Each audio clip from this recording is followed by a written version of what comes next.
고민하다가 그래도 들고 와야지. 그 생각하니까 이제 그게 되죠.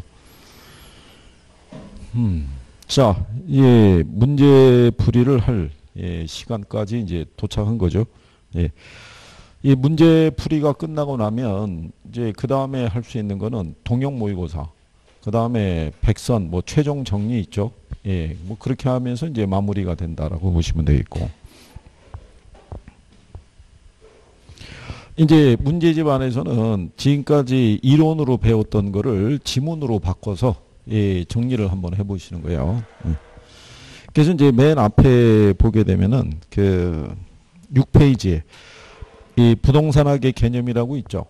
예, 우리가 이제 부동산 개념이 있으면 학문 자체에 대한 이제 기본적인 원리를 얘기하는 게 있고, 그 다음에 우리가 다루는 이제 부동산의 개념에 관한 부분이 있는데, 부동산 학적인 관점은 출제 빈도가 높질 않아요. 예, 그 기본적인 것만 뭐 정리하시면 되겠고, 이 안에서도 그 내용을 한번 쭉 풀어보시면서 지문에 대한 이해도가 있어야 되고, 예, 마지막으로 정리하실 때도 외우는 논리로 접근하지 마시고, 예, 그 개념을 이해하는 쪽으로. 예. 그 1번에 보시면 부동산학의 학문적 성격에 관한 기술이다라고 물어봤어요. 그러면 문제가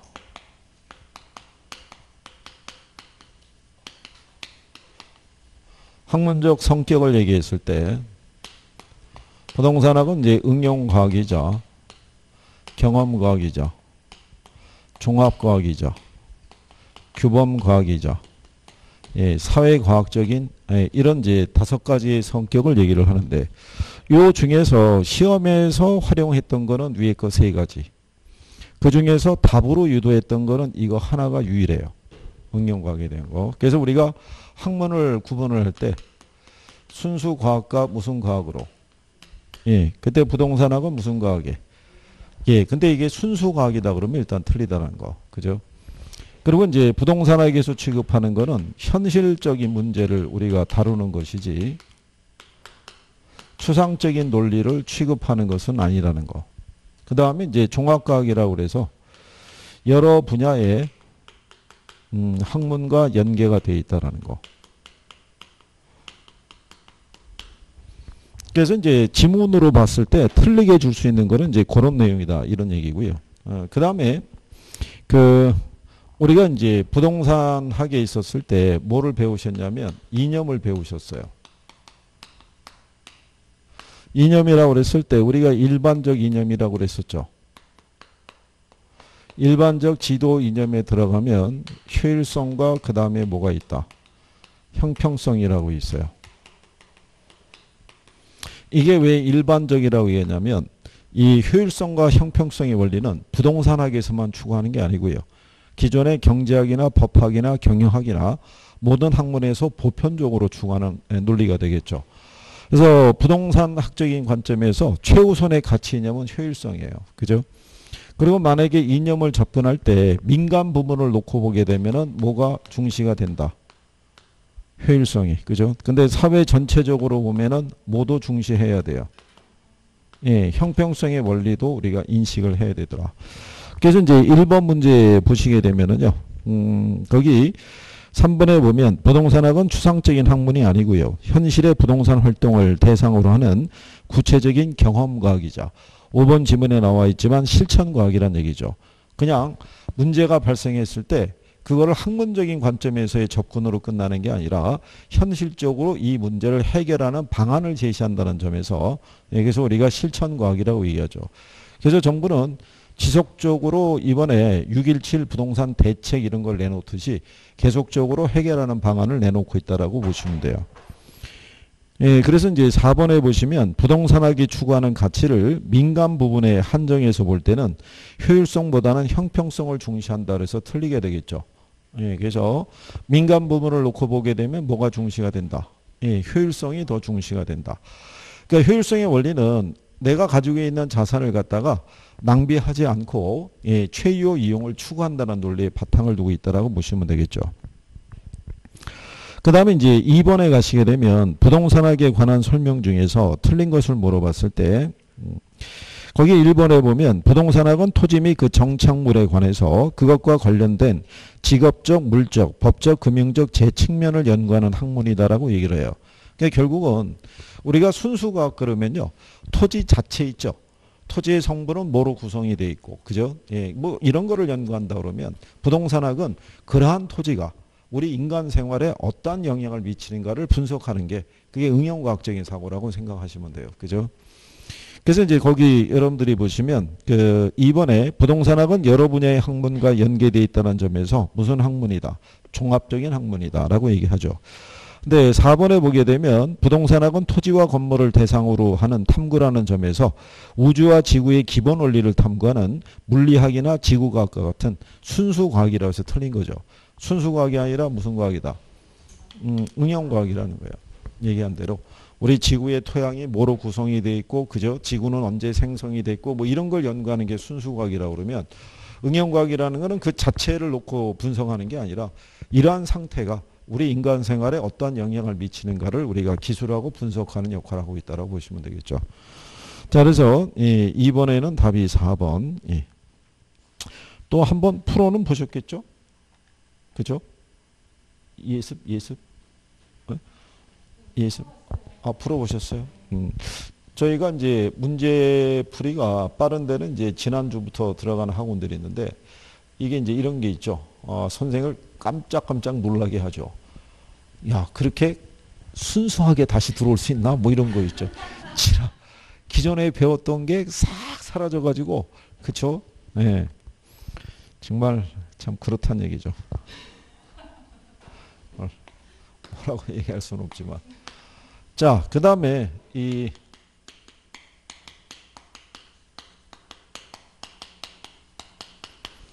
우리나라에서 이제 한국표준산업분류상 이 3번 문제 보시면 부동산 관리업의 분류체계 또는 세부 예시에 해당하지 않는 것을 물어봤을 때요. 일단 우리가 이제 이렇게 생각하실 때요. 표준산업 분류할 때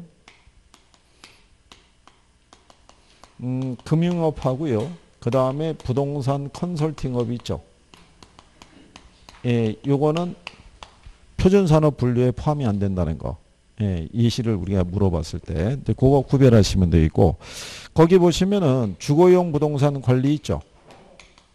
예, 주거용 부동산의 대표적인 게 뭐를 얘기하냐면 거기 보시면은 5번에 아파트 관리라고 해놨죠.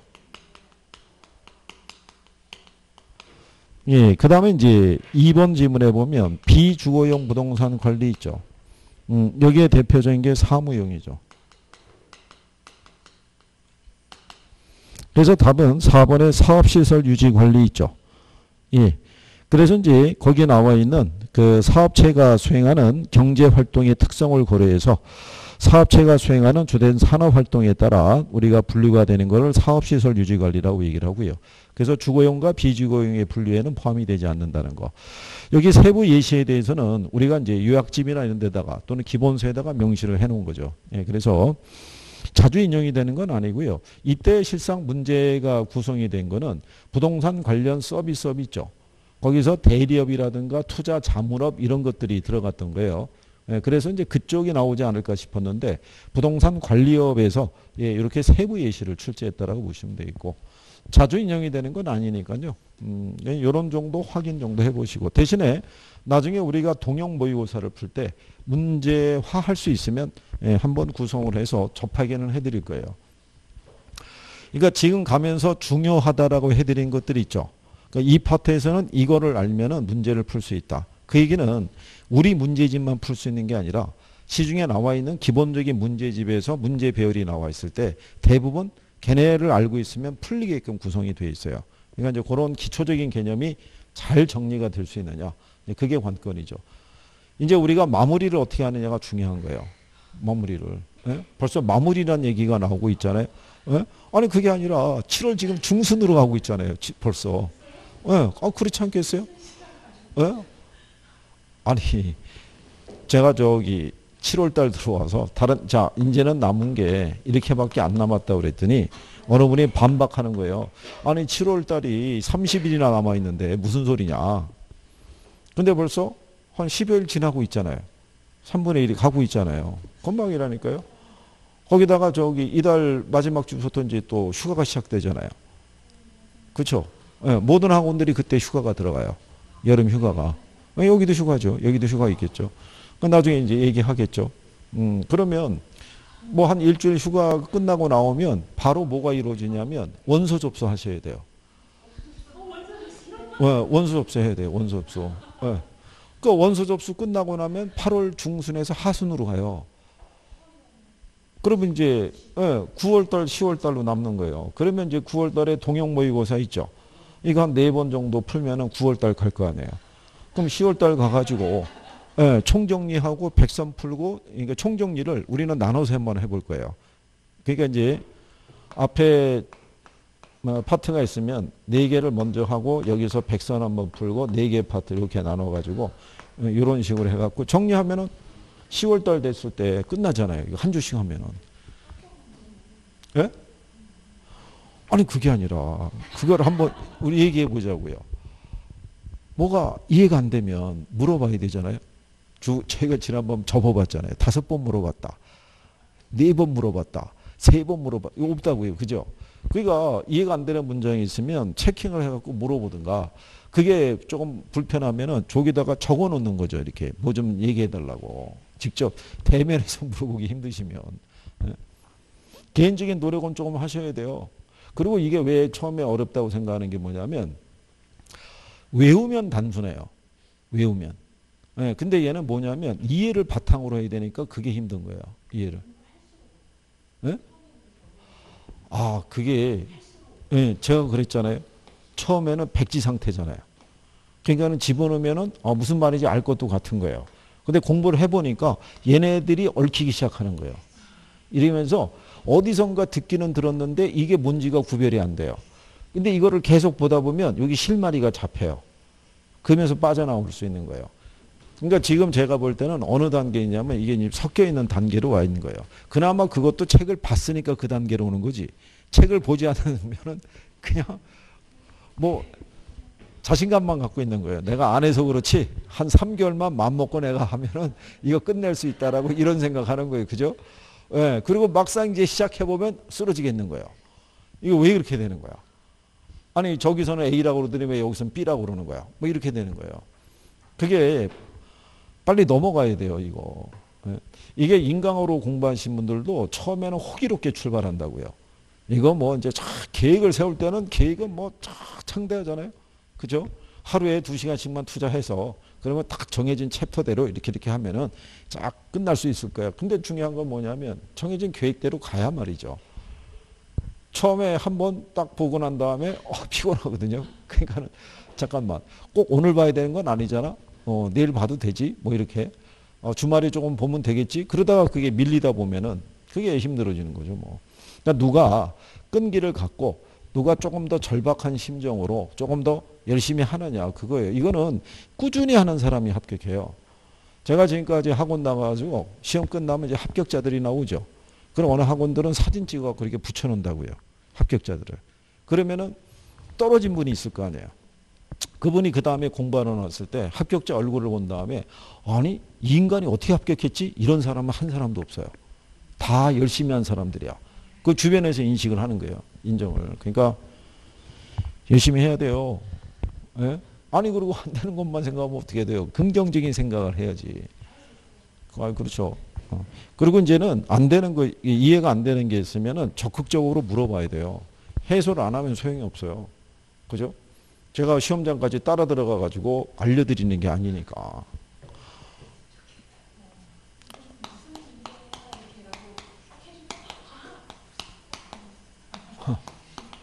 근데 수업 열심히 집중해서 잘 들으시면 시험장에서 문제 풀 때 저희들 목소리가 들릴 거예요. 떠오른다고요. 그게. 이게 무슨 말인지는 모르겠는데 수업 시간에 이 파트를 배웠던 내용이 설명이 생각이 나는 거예요. 그래서 답을 맞춘 사람들도 있어요. 자, 그 다음에 이 부동산 활동의 속성에 대해서 거기 4번 문제 보시면 부동산 활동에 관한 내용이 나왔는데 기억해 보면 공중지표 지하를 포함하는 3천 공간을 대상으로 전개하죠. 그러니까 부동산 활동은 무슨 활동이라고 그래요? 공간 활동이라고 그래요. 근데 요 공간이라는 것은 요게 3차원 공간이죠. 또는 무슨 공간? 입체 공간이라고 그래요. 그러면 이 안에는 얘네가 다 포함되는 거예요. 수평과 공중과 뭐가? 지하가. 그죠? 예. 이게 예전에 시험에서 한번 틀리게 나온 적이 있어요. 오류가 발생해가지고 입체 공간은 공중하고 지하만 얘기한다 그러면 틀리는 거예요. 그래서 이의신청해가지고 복수정답 처리된 적이 있어요. 그래서 이제 어떤 문제집에 보면은 그 앞에는 문장이 얘하고 얘만 입체 공간이라 해놓고 뒤에서는 다시 이거 세 개가 입체 공간이다. 뭐 이렇게 표시된 것도 있어요. 그래서 이런 공간 활동이라는 거 보시면 되겠고요. 그 다음에 이제 여러분들이 뭐 배우셨냐면 윤리성이라고 배우셨어요. 윤리에 보게 되면 고용윤리라는 게 있고요. 조직윤리가 있고 서비스윤리가 있고 공중윤리가 있어요. 여러분 시험에 나온 거는 이 여기 있는 조직윤리 있죠. 하고 공중윤리가 나왔던 거예요. 조직윤리라는 것은 고용윤리는 뭐 얘기하냐면 중개사무소에 가면은 대공이 있고 소공이 있고 그 다음에 중개보조원이 있어요. 근데 중개보조원이 됐던 소속 공인중개사가 됐던 모두 동등한 수준의 윤리의식을 갖추고 있어야 된다라고 얘기를 해요. 그러니까 중개보조원의 행위도 중개업자 행위랑 똑같이 취급하니까. 그 다음에 이제 조직윤리라고 있죠. 예, 조직윤리라는 것은 동업자 정신이에요. 중개업자 간에도 또는 중개업자하고 협회 사이에도 기본적으로 지켜야 될 윤리의식이라는 게 있다는 얘기예요. 근데 이제 요게 어떤 게 문제가 되냐면 지역별로 가게 되면 중개사분들의 친목회라고 있어요. 거기에서 내규로 정한 것들이 거꾸로 거래 질서를 어지럽히는 이유가 되기도 해요. 그래서 어쨌든 근데 요거를 예전에 뭐라고 줬냐면 조직윤리란 기업 내부에서 조직원 간에 지켜야 될 도리라고 이렇게 준 거예요. 그래서 틀리게 한번 구성이 됐던 적이 있고요. 그 다음에 가장 중시하는 게 서비스윤리인데 이거는 의뢰인의 이익을 제일 우선시해야 된다라고 얘기를 해요. 그죠? 그 다음에 공중윤리라는 것은 우리가 거래 활동을 보게 되면 매도자가 있고 매수자가 있고 그 다음에 중개업자가 있잖아요. 그럼 윤리의식은 누가 필요해요? 다 필요한 거예요. 다. 근데 거기 니은에 보면은 사회성과 공공성 있는 재산을 다루므로 거래 당사자는 윤리적으로 행동할 필요가 없으나 부동산 업자에게는 높은 윤리성이 요구된다 그래서 틀린 거예요. 거래 당사자도 기본적인 윤리의식을 갖추고 있어야 되죠. 그래서 우리가 이제 흔히 얘기하는 게 아파트에 가게 되면 분여회 있잖아요. 분여회가 가격 담합 이런 거를 조정하는 경우도 왕왕 있어요. 그래서 그런 것들을 요구한다라고 보시면 되겠고. 그 다음에 일반적으로 일반 소비 상품을 대상으로 한 활동과는 달리 뭐를 필요로 해요? 장기적인 배려를 필요로 한다는 얘기죠. 근데 이제 여기 나와서 봤을 때요. 기억을 보면은 기억은 맞는 표현이죠. 그럼 일단 기억이 들어가야 되죠. 그러면 번호가 1번, 2번으로 압축이 되잖아요. 근데 니은이 틀렸잖아요. 그럼 답은 2번이죠. 그죠? 그러면 실전에서는 이렇게 줘요. 이렇게. 그러면 5개의 지문이 있으면 저걸 다 읽고 진 여부를 확인하게 되면 시간이 너무 많이 걸리는 거예요. 그래서 만약에 배열이 이렇게 나오면 지문 하나를 풀고 밑에서 지워줘야 돼요. 그럼 바로 번호가 압축이 될 거예요. 그러면 둘 중에 하나가 되는구나. 이렇게 해서 누누이 말씀드리지만 1차는 시간 싸움이라는 거. 1차는. 근데 이제 우리가 조금 더 현명하게 접근하려고 그러면 80문제잖아요. 근데 개론 40문제, 민법 40문제거든요. 이거를 우리가 100분에 풀어야 되잖아요. 근데 10분은 마킹해야 되니까 쓸 수 있는 게 90분밖에 없잖아요. 근데 이렇게 쓰게 되면 90분 갖고 80문제 풀 때 빡빡하거든요. 근데 우리가 개론에서 계산 문제 9개를 만약에 버리면 31문제하고 40문제예요. 그럼 71문제를 90분에 푸는 거니까 그래도 활용해 볼 수 있는 거예요. 그래서 일단은 몇 번까지 가시는 게 중요하냐면 80번까지. 제가 개론을 가르치지만은 왜 80번까지 얘기하냐면 학개론에 치중하다 보면 나중에 뒤에 민법을 못 풀어요. 풀 시간이 부족해가지고. 그러면 풀어가지고 우리가 60점을 맞을 수 있는 수준인데 찍어서는 60점이 안 나오죠. 그렇잖아요. 그게 시험 봐서 응시해서 떨어진 사람들이 얘기한 것 중에 하나가 시간 조절에 실패했다는 거예요. 그죠? 자, 그런 것들을 잘 염두에 두시고. 그 다음에 이제 거기 보시면 부동산 활동의 주체가 인간이라는 점에서는 대물 활동이 아니라 대인 활동이라고 할 수 있다는 얘기죠. 그런데 이제 체계화된 이론 활동이니까 기술성보다는 과학성이 강조돼야 된다면 틀리죠. 부동산 활동이 보다 효율적이기 위해서는 과학성과 기술성의 조화가 필요하죠. 그죠? 예. 그래서 그런 내용이고요. 그 다음에 이제 부동산 활동을 임장 활동으로 규정하는 근거는 부증성이라는 특성과 대인 활동이라는 속성 때문이다 그러면 틀리다는 얘기죠. 일단 우리가 부동산 활동의 주체가 인간이라는 점에서는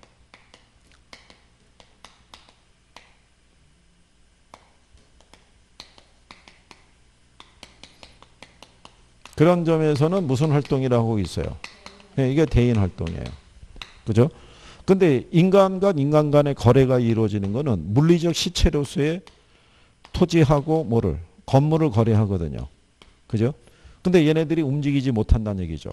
그러니까는 대물 활동의 연장선상에서 뭐가 필요하냐면 이게 필요하다는 거죠. 임장 활동. 그러니까 현장 확인을 반드시 해야 된다는 얘기예요. 그래서 이제 마지막에 미음은 이제 그 표현이 틀렸다. 그래서 답이 2번 이렇게 보시면 되겠고요. 그 다음에 여기서 하나 더 윤리성이고 전문성이 있죠. 전문성에 가면은 1차 수준의 활동이 있고요. 2차 수준의 활동이 있고요. 자, 그랬을 때 감정평가사의 평가활동이 있죠. 그 다음에 공인중개사의 중개활동이 있죠. 그죠? 예, 감정평가사의 평가활동은 몇 차 수준? 공인중개사에 의한 중개활동은 몇 차? 응? 자, 여기 여러분들이 보시면 감정평가사가 평가하는 것하고요. 공인중개사가 중개하는 거는 각각 자기의 고유 영역에서 그죠? 예, 자기의 전문적인 활동을 하는 거예요. 그러니까 얘네들은 다 3차예요. 둘 다. 그런데 만약에 감정평가 활동으로 들어가죠. 그러면 감정평가 활동 안에도 1차가 있고 2차가 있고 뭐가 있어요? 3차. 그럴 때는 얘만 3차가 된다고요. 평가사가 하는 것만. 그러니까 여기 1차는 소유자가 평가하는 거고 2차는 중개업자가 평가라는 행위를 하는 거는 고유 영역이 아니잖아요. 이건 2차라고 보는 거예요. 근데 이런 식으로 전체적인 활동상에서는 이거 두 가지도 각각의 고유의 업무를 수행하는 거니까 둘 다 3차가 되는 거예요. 이렇게 세분에서 들어갈 때만 평가사에 의한 평가만 뭐로 본다? 네, 이것만 3차로 보는 거예요. 고유의 영역에서 하는 거니까. 그러면 중개활동으로 가도 마찬가지겠죠. 중개활동에서는 중개사에 의한 중개만 3차가 되는 거예요. 평가사가 중개하는 건 2차밖에 안 되는 거예요. 그러니까 부동산 쪽에 관련 지식은 있는데 고유의 업무 영역은 아니라는 얘기예요. 그러니까 이거 가지고 착각하시면 안 되는 거예요. 혹시 또 나왔는데 아니 그러고 얘도 선비사자고 얘도 선비사자 써요. 어? 아니 왜 얘만 3차로 보고 얘는 2차로 보냐 이거예요. 어? 둘 다 몇 차? 네, 이것도 물어보니까 틀린 사람들이 많더라고요.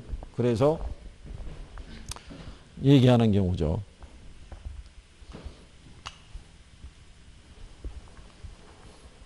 자, 여기는 이제 우리가 이렇게 한 거고요. 그 다음에 이제 시험에 꾸준히 나오는 게 뭐냐면, 예, 부동산 이제 개념이 있는데, 이 개념 안에 보게 되면요, 우리가 기술적, 물리적 개념이라고도 얘기를 하죠. 그 다음에 경제적 개념이라고도 있고요. 우리가 기술적 개념이 있죠. 예, 몇 가지? 4가지 있어요. 공간,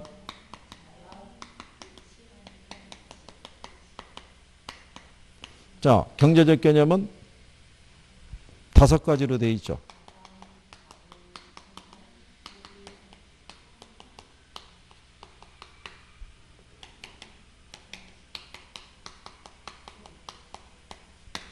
자, 이랬을 때 요 기술적 개념하고 경제적 개념이 있죠. 얘네는 이 종류만 알면은 문제 풀 수 있어요. 종류만 알면. 그러면 이거는 왜 종류만 알면 문제 풀 수 있다고 그랬냐면 이 분류는 우리나라에서 분류하든 일본에서 분류하든 미국에서 분류하든 똑같은 거예요. 다 동일하게 취급하니까. 근데 얘만 예외적이에요. 이 법률적인 거는 나라마다의 법의 체계가 틀려요. 그죠? 그래서 법률적인 관점에서는 우리가 무슨 부동산. 근데 요 협의의 부동산, 협의라는 게 다른 말로 하면 좁은 의미예요. 그죠? 예. 근데 요 부동산은 우리 민법에서 규정하고 있어요. 그죠? 예. 그래서 얘네를 우리가 토지 및 뭐로? 정착물로. 그래서 여러분 시험에 다 나온 거예요. 협의의 부동산은 토지 및 정착물을 말한다. 좁은 의미의 부동산이란 토지 및 정착물을 말한다. 민법상의 부동산이란 토지 및 정착물을 말한다. 다 이렇게 써요. 똑같이. 예. 그런데 여기 보면 요 정착물 있죠. 정착물 중에 보면 토지로부터 독립된 걸로 간주된 애가 있고요. 토지의 뭐로? 일부로. 근데 토지로부터 독립된 걸로 간주된 애 중에서 일단 대표적인 게 뭐가 있냐면 건물이 있어요. 그죠? 요거는 우리나라하고 일본 민법에서만 이렇게 구분하는 거예요. 그러니까 영미법상에서는 건물을 토지로부터 독립된 물건으로 취급하지 않아요. 걔네는 그냥 한 덩어리로 보는 거예요. 그러면 여러분 시험에 어떻게도 출제했냐면 자, 우리나라 법의 규정에 의하면 토지로부터 독립된 물건으로 취급되는 건 없다. 그럼 틀리는 거죠. 간단하게 그렇게 해도 주는 거예요. 그러니까 여기는 얘가 포인트예요. 이거 구별할 수 있는지. 그러면 건물 말고 또 뭐가 있겠어요? 건물 말고. 어?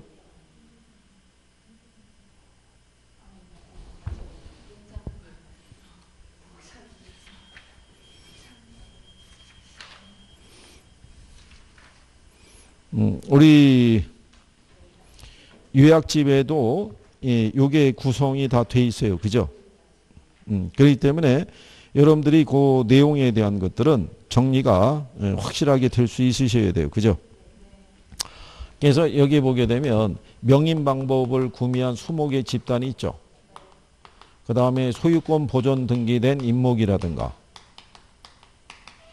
그죠? 농작물이라든가, 또 권원에 의해서 타인의 토지에서 재배되고 있는 농작물 이런 애들이 있죠. 그게 독립된 걸로 간주된 애들이다 아니다가 구별이 돼야 돼요. 그걸 지문으로 활용할 수도 있고 그래요. 그죠? 그래서 이제 여기는 이게 포인트란 말이에요. 그죠? 거기에다가 우리가 농작물 있죠. 이렇게 이제 물어봤어요. 매년 경제학 노력을 요하지 않는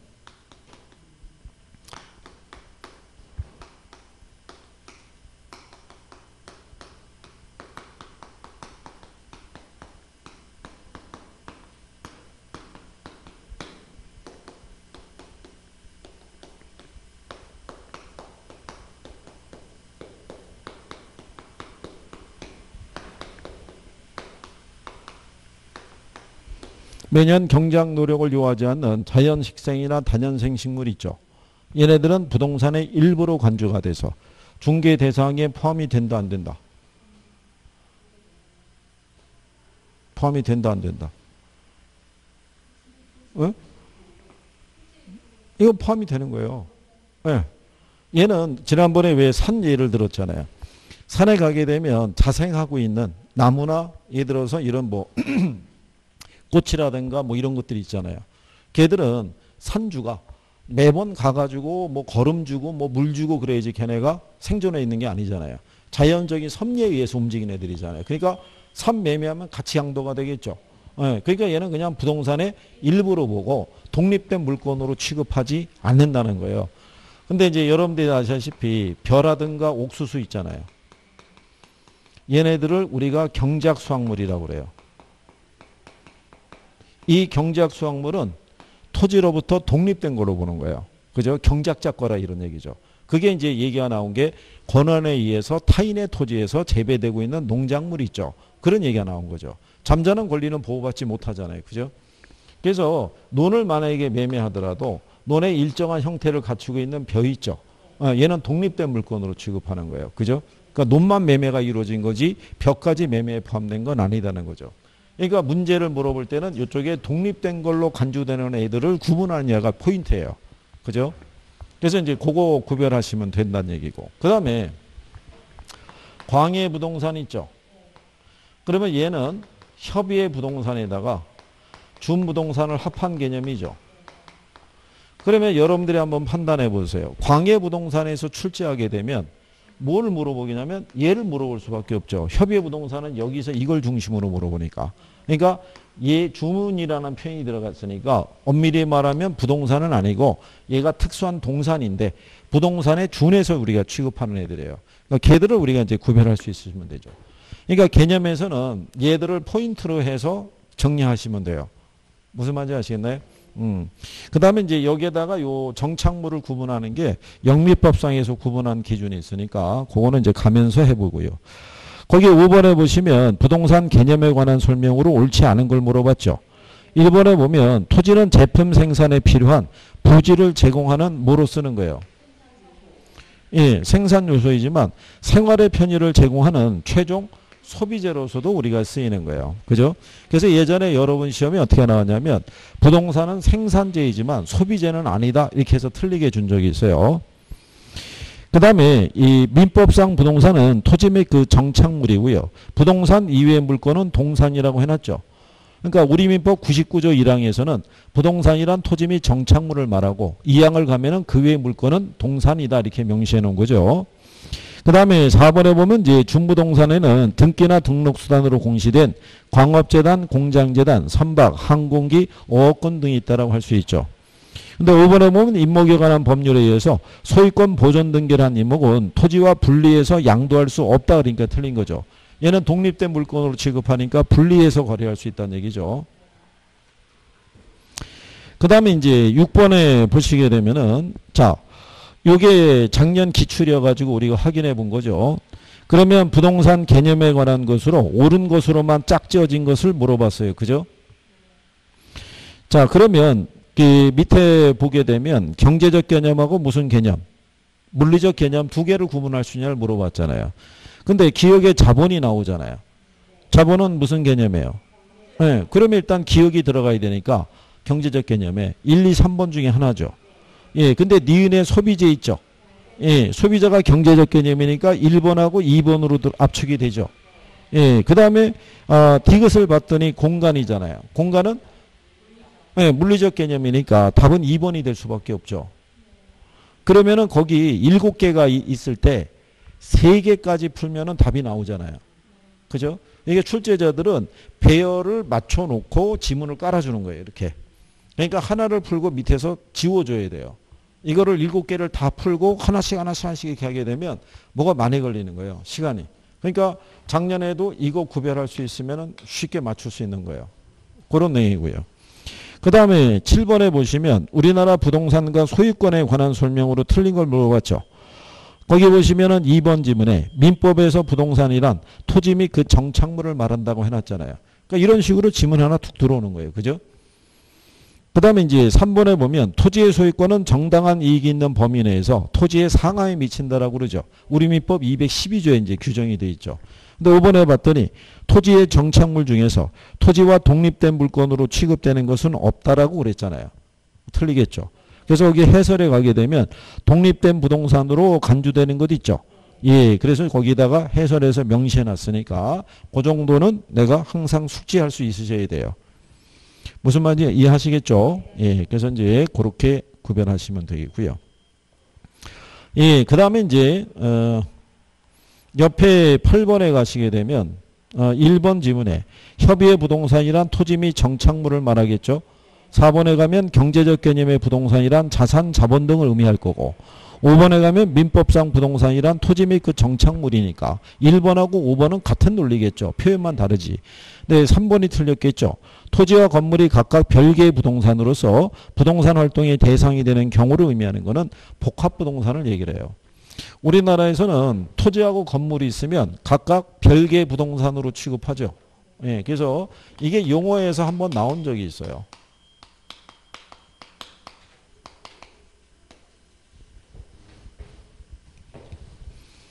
그래서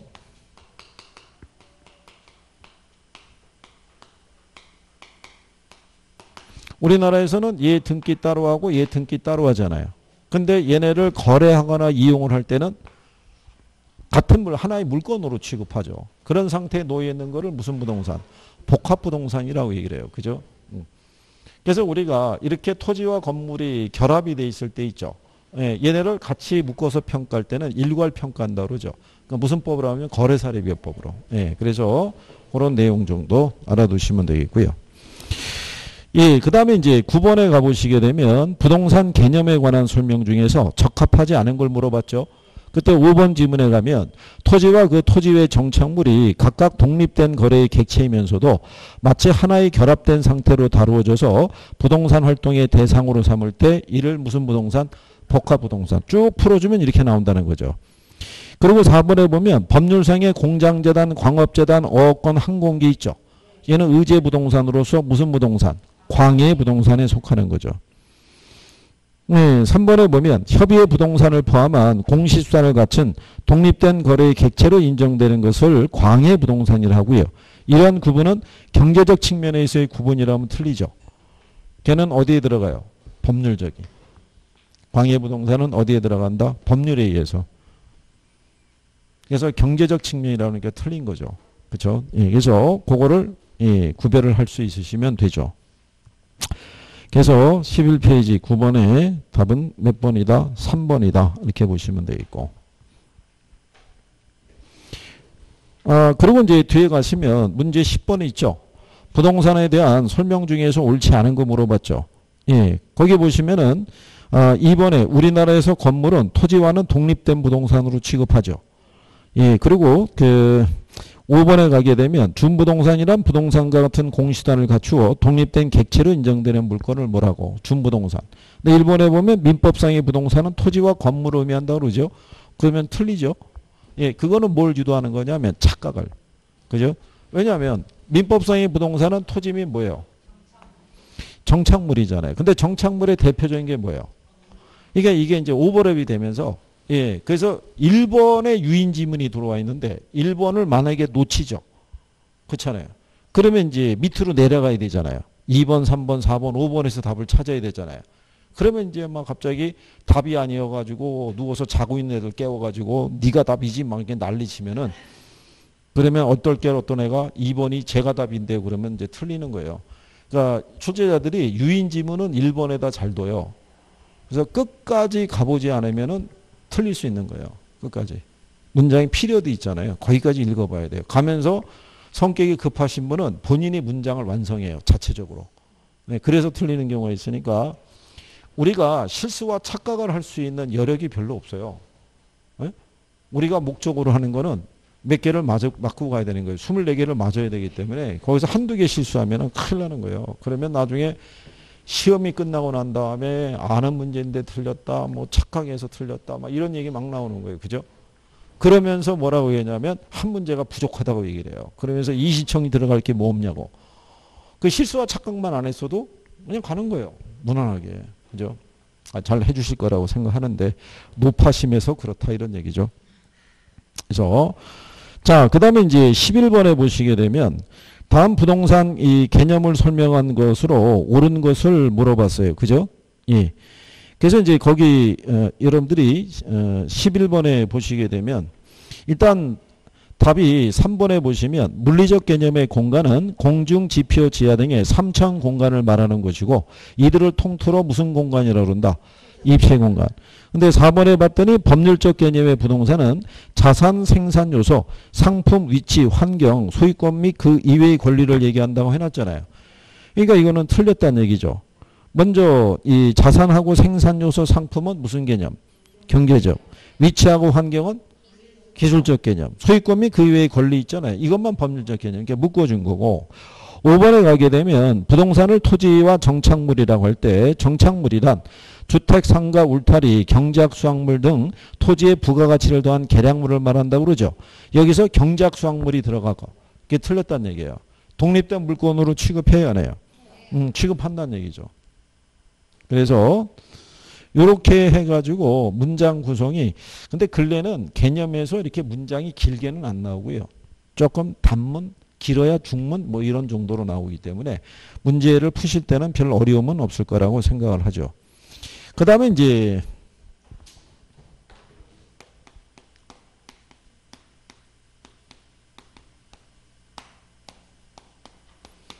이게 수업 시간에 배우신 건데 이 정착물 여기서 얘기하는 거는 이거 얘기하거든요.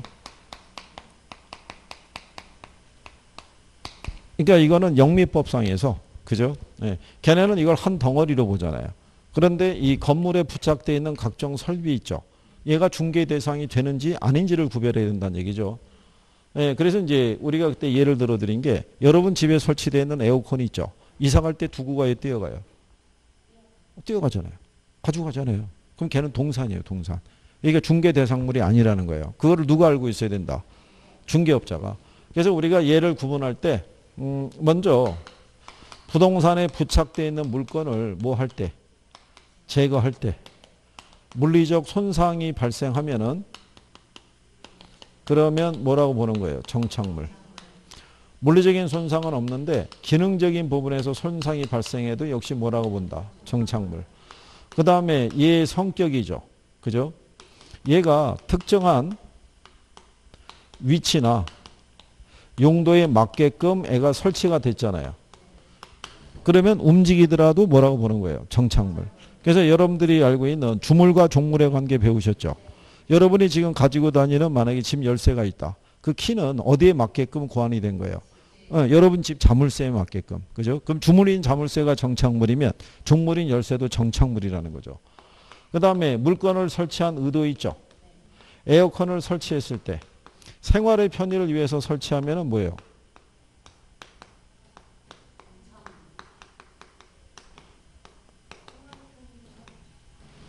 동산이죠. 아까 에어컨 이상할 때 뛰어간다고 그랬잖아요. 그죠? 이거는 내가 여름에 시원하게 나기 위해서 설치한 거잖아요. 그 이상할 때 다 뛰어가죠. 근데 임대 부동산의 가치를 높이기 위해서 설치하는 거. 이건 정착물이죠. 그래서 원룸 주택을 매매할 때 원룸 주택에 설치되는 에어컨은 별도로 거래하는 게 아니죠. 포함해서 거래하는 거니까. 그 다음에 누가 설치했냐는 거죠. 대부분 임대인이 설치하면 뭐라고 봐요? 임차자가 설치하면요.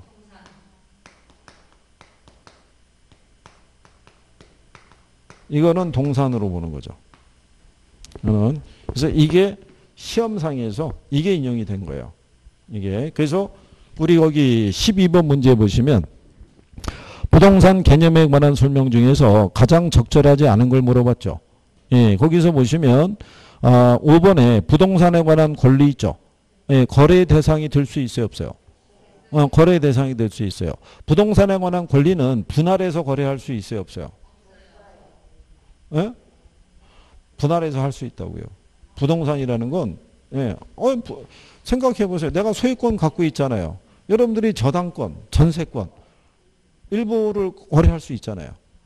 전세 줄 수 있잖아요. 내가 소유권 갖고 있어요. 그러니까 이 부동산 권리라는 거는 여러 가지 권리의 묶음으로 되어 있는 거예요.